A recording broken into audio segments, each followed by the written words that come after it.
Hello, আসসালামু আলাইকুম। কেমন আছেন আপনারা সবাই? আজকে নতুন একটি ভিডিও নিয়ে আপনাদের সামনে হাজির হয়ে গেলাম। আমি মোহাম্মদ নুরুল ইসলাম। আপনারা অনেকেই নুরুল স্যার হিসেবে চেনেন আর কি। তো আজকে যে জায়গাটা থেকে আসলে আলোচনা করব, খুব ছোট্ট একটা অংশ নিয়ে আলোচনা করব, সেটা হচ্ছে আমাদের কম্পিউটার টেকনোলজি অংশ থেকে।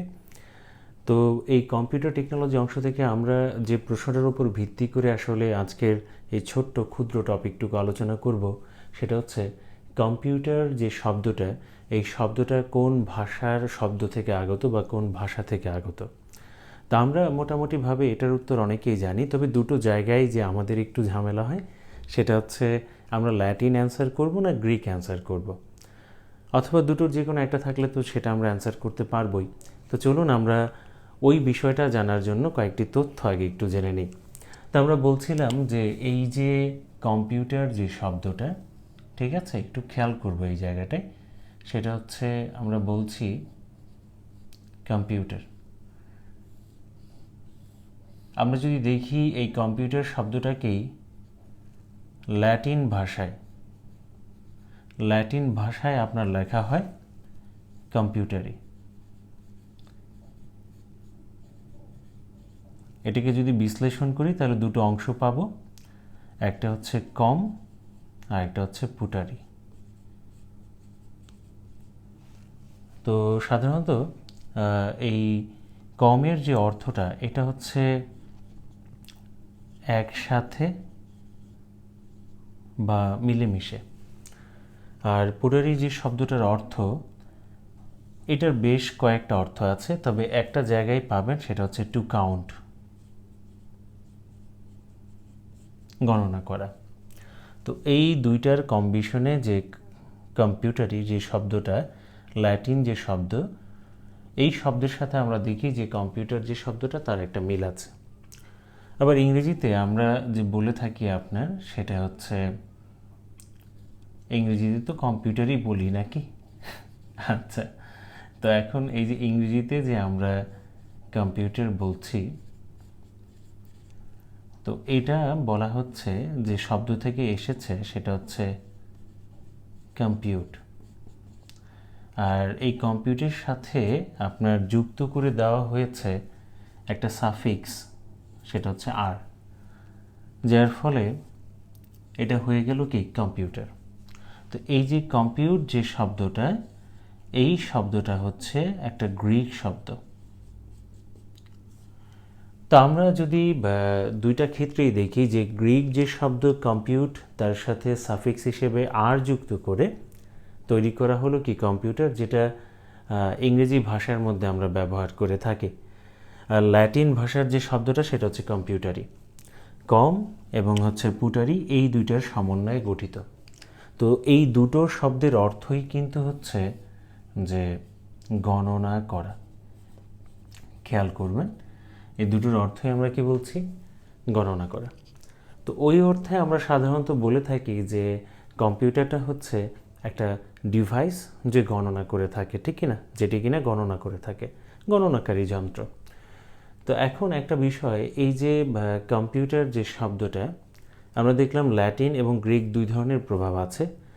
তো ইংরেজিতে যে কম্পিউটার শব্দটা ব্যবহার করছে, এবং এই দুই ধরনের ক্ষেত্রে যেটাকে সবচেয়ে বেশি প্রাধান্য দেওয়া হয়, সেটা হচ্ছে কি গ্রিক। কম্পিউট যে শব্দটা, সেখান থেকে কম্পিউটার শব্দের উৎপত্তি। তো ওই হিসেবে আমরা পরীক্ষার মধ্যে যদি এইরকম প্রশ্ন করে যে কম্পিউটার শব্দটি কোন ভাষা হতে আগত বা কোন ভাষার শব্দ থেকে আগত, তাহলে সেই হিসেবে সর্বপ্রথম আমরা যে জিনিসটাকে প্রাধান্য দিব, সেটা হচ্ছে গ্রিক। অপশনের মধ্যে আমরা প্রথমে খোঁজার চেষ্টা করব, সেটা হচ্ছে কি গ্রিক। গ্রিক যদি না থাকে তাহলে আমরা অ্যান্সার করব কি ল্যাটিন। আর যদি দুটো আলাদাভাবে থাকে, মানে হয় গ্রিক থাকলে গ্রিক অ্যান্সার করব, ল্যাটিন থাকলে ল্যাটিন অ্যান্সার করব। তাহলে দুটো যদি থাকে, তাহলে তার মধ্যে কাকে প্রাধান্য দিব, গ্রিককে। তবে একটু ভুল করবেন না কিন্তু, যদি কোনো একটা অপশনের মধ্যে গ্রিক ও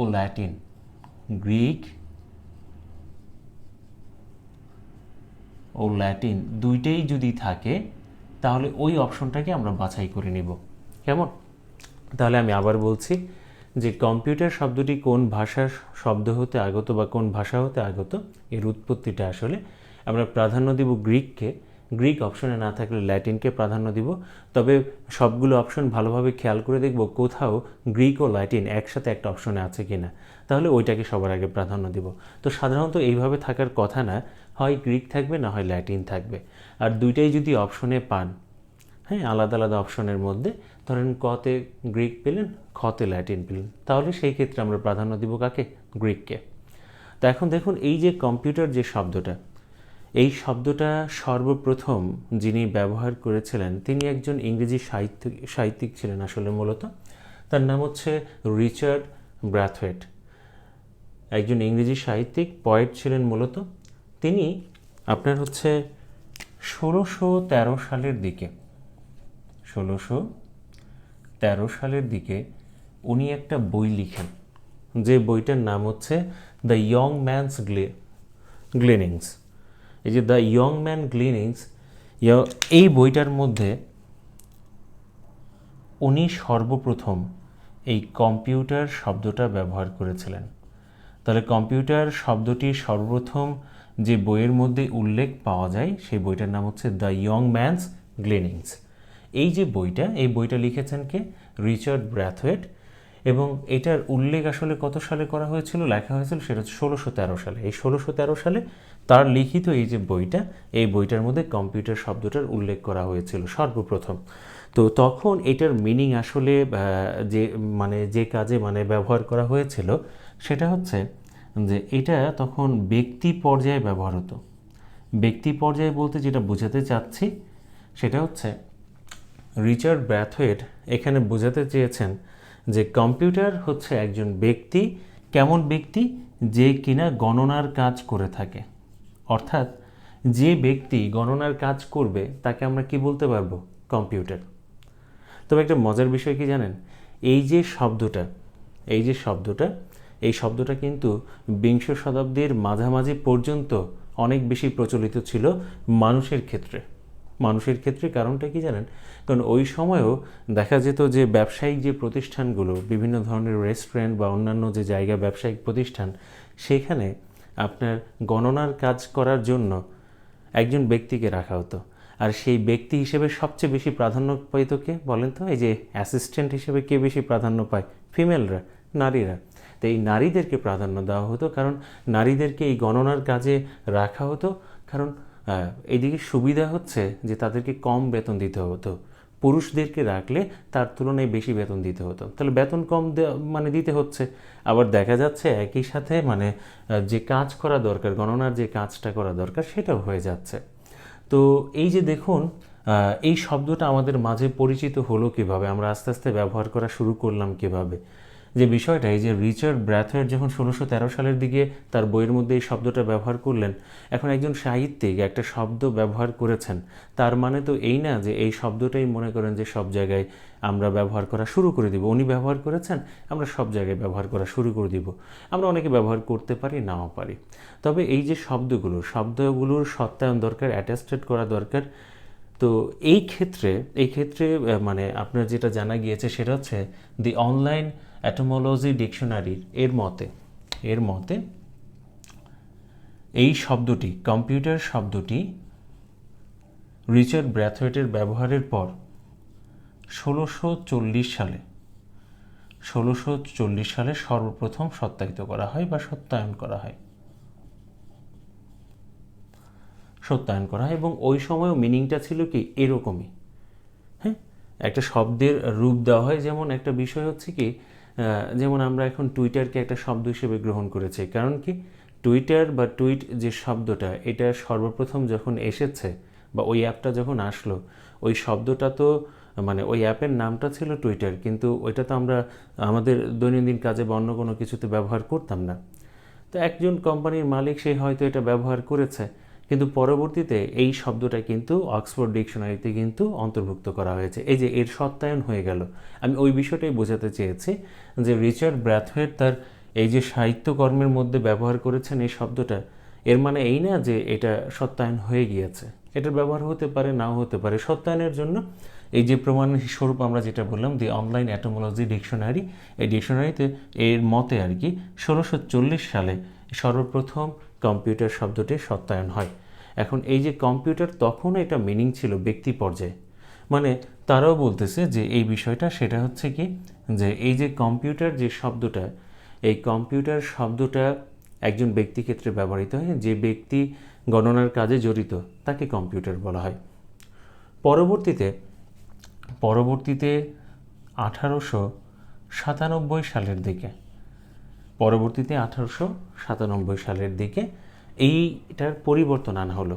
কারণ দেখুন 1897 সাল ঠিক তার বেশ কিছু সময় আগের কথা যদি বলি, মানে 70 বছর আগের কথা যদি বলেন, 70-72 বছর আগের কথা, অর্থাৎ সেটা হচ্ছে 1822 সালের কথা আমি বলছি। এই যে 1822 সালের কথা বলছি, 1822 সালে তো আমরা জানি একজন বিখ্যাত গণিতবিদ, ঠিক আছে, যার নাম হচ্ছে চার্লস ব্যাবেজ, অক্সফোর্ড বিশ্ববিদ্যালয়ের যিনি গণিতের প্রফেসর ছিলেন। উনি 1822 সালে আমাদেরকে একটা ইঞ্জিনের সাথে পরিচয় করিয়ে দেন। ওই যে নামটা মনে আছে তো, ডিফারেন্স ইঞ্জিন। এই যে ডিফারেন্স ইঞ্জিনের সাথে উনি পরিচয় করিয়ে দেন, আমরা বলে থাকি সেটা ছিল একটা ক্যালকুলেটিং মেশিন। এবং এর আগে যত ধরনের ক্যালকুলেটিং মেশিন আবিষ্কৃত হয়েছে বা গণনার কাজে আমরা যে ধরনের মেশিনগুলো ব্যবহার করতাম, তার চেয়ে সবচেয়ে বেশি আপডেট ছিল ওইটা ছিল অটোমেটিক ক্যালকুলেটিং মেশিন। কারণ এর আগে যতগুলো মেশিন আবিষ্কৃত হয়েছে তাদের যন্ত্র তো হিসাবের কাজ করতো, পাশাপাশি আমাদেরকেও কিছু কাজ করতে হতো। যন্ত্রগুলো স্বয়ংক্রিয়ভাবে কাজ করতো না। কিন্তু এই ডিফারেন্স ইঞ্জিনের যে বিষয়টা ছিল, সেই ডিফারেন্স ইঞ্জিনের মধ্যে আমরা ইনপুট দিয়ে দিলে, আর যদি কমান্ডটা দিয়ে দিতাম যোগ করতে হবে না গুণ করতে হবে না ভাগ করতে হবে কী করতে হবে, কমান্ডটা যদি দিয়ে দিতাম, অটোমেটিক্যালি এই মেশিনটা সেই কাজটা করে, এই মেকানিক্যাল ইঞ্জিনটা, মানে ডিফারেন্স ইঞ্জিনের কথা বলছি, সে কাজ করে আমাদের প্রসেস করে আমাদেরকে ফলাফলটা, আউটপুটটা জানিয়ে দিত। তো এই যে অটোমেটিক ক্যালকুলেটিং মেশিন, প্রথম যে অটোমেটিক ক্যালকুলেটিং মেশিন, সেটা 1822 সালে যিনি আবিষ্কার করেছিলেন তার নাম হচ্ছে কি চার্লস ব্যাবেজ, নাম ছিল কি ডিফারেন্স ইঞ্জিন। তো এই যে আস্তে আস্তে ক্যালকুলেটিং ডিভাইসগুলো কিন্তু পরিচিত হতে থাকে এবং পরবর্তীতে 1897 সালে ব্যক্তি পর্যায় থেকে বের করে নিয়ে এসে এটাকে অন্তর্ভুক্ত করা হলো এই হিসেবে যে কম্পিউটার বলতে আসলে বোঝানো হয় যে কোনো ধরনের ডিভাইস যারা গণনার কাজে যুক্ত, অর্থাৎ যে সকল ডিভাইস গণনার কাজে যুক্ত হবে তাদেরকে আমরা কি বলবো, কম্পিউটার। তাহলে দেখুন এই যে কম্পিউটার শব্দের যে প্রয়োগটা, এই প্রয়োগের যে ধারাবাহিকতাটা, এটা শুরুটা এবং এভাবে হয়ে এসেছিল আসলে। তা আমরা আজকে যে জিনিসটা জেনে নিলাম সেটা হচ্ছে যে কম্পিউটার শব্দের উৎপত্তিটা সম্পর্কে একটু ছোট করে একটা ধারণা নিয়ে নিলাম। আসলে প্রশ্ন হলে কিভাবে আমরা কোনটার উত্তর করব, যেমন আমি আরেকবার রিপিট করছি, কোন ভাষা হতে আগত, তাহলে আমরা প্রাধান্য দিব কাকে, গ্রিককে। গ্রিক অপশনে না থাকলে ল্যাটিন, আর খেয়াল রাখবো দুটো একসাথে, কোন একটা অপশনের মধ্যে একসাথে দুইটা আছে কিনা। আচ্ছা, আর এই যে কম্পিউটার যে শব্দটা, এই কম্পিউটার শব্দটা সর্বপ্রথম কে ব্যবহার করেছেন, রিচার্ড ব্র্যাথওয়েট কত সালে, 1613 সালে। এবং এই শব্দের সর্বপ্রথম উল্লেখ পাওয়া গিয়েছে যে বইটা, তার লিখিত যে বইটা, তার নাম হচ্ছে দ্য ইয়ং ম্যানস গ্লিনিংস। এই যে ইয়ং ম্যানস গ্লিনিংস যে বইটা, সেখানে কম্পিউটার শব্দটি সর্বপ্রথম ব্যবহার করা হয়েছিল এবং ওইটা ব্যক্তি পর্যায়ে ব্যবহার হতো, মানে যে ব্যক্তি গণনার কাজ করে থাকেন তাকে বলা হতো কম্পিউটার। বর্তমানে তো আমরা জানি যে কম্পিউটার হচ্ছে এক ধরনের ইলেকট্রনিক ডিভাইস, যে কিনা তথ্যকে সে গ্রহণ করে, ইনপুট হিসেবে গ্রহণ করে, সেটাকে বিশ্লেষণ করে আমাদের সামনে উপস্থাপন করে, ঠিক কিনা। আচ্ছা, তো এটার প্রচলন, মানে এই যে শব্দটা যখন এই সাহিত্যকর্মের বাইরে আসলো এবং সত্যায়ন হলো 1640 সালে দি অনলাইন এটোমোলজি ডিকশনারির মতে 1640 সালে এটা অ্যাটেস্টেড হয় প্রথমবারের মতো। হওয়ার পরে তখনও এটার মিনিং ছিল এটাই, সেটা হচ্ছে কি যে ব্যক্তি গণনার কাজ করবে তাকে আমরা কম্পিউটার বলবো। আর পরবর্তীতে আস্তে আস্তে এই যে যখন আমরা ডিফারেন্স ইঞ্জিন সম্পর্কে জানলাম, আরও অনেক ক্যালকুলেটিং মেশিন সম্পর্কে জানলাম, 1897 সালে এই কম্পিউটারের মিনিংয়ের ক্ষেত্রে ব্যক্তি বিষয়টা বাদ দিয়ে নিয়ে আসা হলো কি ডিভাইস, অর্থাৎ যে সকল ডিভাইস গণনার কাজ করবে তাদেরকে আমরা কি বলবো, কম্পিউটার। তো আশা রাখি আমি একটু ক্ষুদ্র চেষ্টা চালালাম আর কি, আমার যে কিছুটা আইডিয়া আপনাদের সাথে শেয়ার করার জন্য। আপনারা বুঝতে পেরেছেন কি না আমাকে একটু জানাবেন। আর যদি মনে হয় যে আরও কিছু তথ্য এখানে আপনারা আপনাদের জানা আছে সংযোজন করতে চান তাহলে জানাবেন, ইনশাল্লাহ আমি সেটা করে দেব। তো আমাদের বিসিএস প্রিলির জন্য এত বেশি কিছু লাগবে না, বরং এই প্রশ্নটার উত্তরটাই সেটা হচ্ছে যে কম্পিউটার শব্দটি কোন ভাষা হতে আগত। এক্সট্রা এই তথ্যগুলো দিলাম যাতে একটু কানেক্ট করতে পারেন, বিষয়টার মধ্যে একটু আগ্রহ বেড়ে যায় তার জন্য। তাহলে আজকে এই পর্যন্তই, সবাই ভালো থাকবেন, ইনশাল্লাহ আবার দেখা হবে। আল্লাহ হাফেজ, আসসালামু আলাইকুম।